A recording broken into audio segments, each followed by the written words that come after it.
ओम बिरला के लोकसभा अध्यक्ष बनने के बाद सभी सांसदों ने बधाई दी और अपनी बात रखी। इसी बीच सांसद अखिलेश यादव ने भी उन्हें बधाई देते हुए कहा कि जिस पद पर आप बैठे हैं उससे बहुत गौरवशाली परंपराएं जुड़ी हुई है। मुझे उम्मीद है कि यहाँ बिना भेदभाव के आगे बढ़ेगा। आप हर सांसद और हर दल को बराबरी का मौका देंगे। वहीं अखिलेश यादव ने बधाई देने के बहाने स्पीकर ओम बिरला पर तीखा तंज कसते हुए कहा कि आप लोकतांत्रिक न्याय के मुख्य न्यायाधीश के रूप में बैठे हैं। आपसे आशा है कि किसी जनप्रतिनिधि की आवाज को दबाई नहीं जाए और न ही निष्कासन जैसी चीजें हमें ठेस पहुँचाए। आपका अंकुश विपक्ष पर तो रहता है ही, लेकिन आपका अंकुश सत्ता पक्ष पर भी रहे। आपके इशारे पर सदन चले, इसका उल्टा ना हो। श्री अखिलेश यादव जी,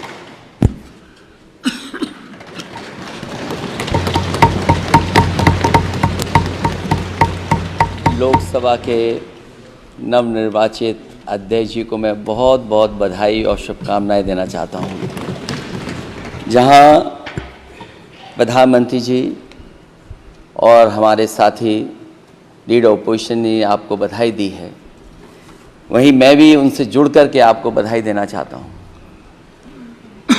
आप इस सदन के स्पीकर दोबारा चुने गए हैं। आपके पास 5 साल का जहां अनुभव रहा है, वहीं आपके पुराने और नए सदन का भी आपको अनुभव रहा है। मैं अपनी तरफ से, अपने साथ के सभी सदस्यों की तरफ से बहुत बहुत बधाई और शुभकामनाएं देता हूं। जिस पद पर आप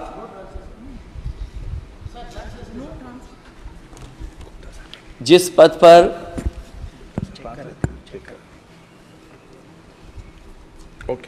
पद पर आप बैठे हैं,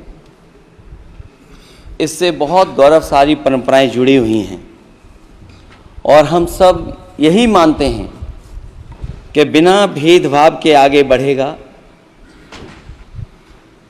और लोकसभा के अध्यक्ष के रूप में आप हर सांसद और हर दल को बराबरी का मौका और सम्मान देंगे।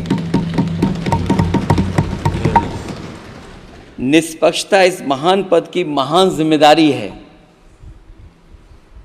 आप लोकतांत्रिक न्याय के मुख्य न्यायाधीश की तरह बैठे हैं।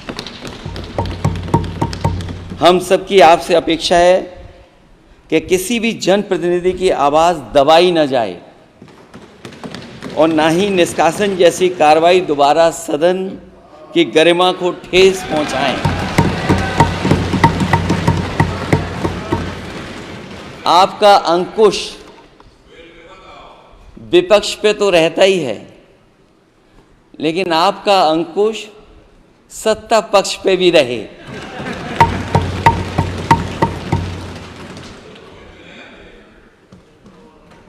अध्यक्ष महोदय, आपके इशारे पर सदन चले, इसका उल्टा ना हो। हम आपके हर न्याय संगत फैसले के साथ खड़े हैं। मैं एक बार फिर आपको इस अध्यक्ष पद पर बैठने के लिए बहुत बहुत बधाई देता हूं। मैं सदन में पहली बार आया हूं, ये नए सदन में। मुझे लगा कि हमारे स्पीकर की कुर्सी बहुत ऊंची होगी, क्योंकि मैं जिस सदन को छोड़ के आया हूं, अध्यक्ष जी, उसकी कुर्सी बहुत ऊंची है। उस समय भी मैं अध्यक्ष जी किसको कहूं कि ये कुर्सी और ऊंची हो जाए। जहां ये नया सदन है, वही मैं आपकी पीठ के पीछे देख रहा हूं, पत्थर तो सही लगे हैं, सब कुछ अच्छा लगा है, लेकिन कुछ दरार में मुझे कुछ सीमेंट अभी भी लगा दिखाई दे रहा है। अध्यक्ष महोदय, मुझे उम्मीद है कि आप जितना सत्ता पक्ष का सम्मान करेंगे, उतना ही विपक्ष का सम्मान कर करके हमें भी अपनी बात रखने का मौका देंगे। मैं आपको बधाई देता हूं, शुभकामनाएं देता हूं, हर तरीके के साथ आपके साथ हैं। बहुत धन्यवाद।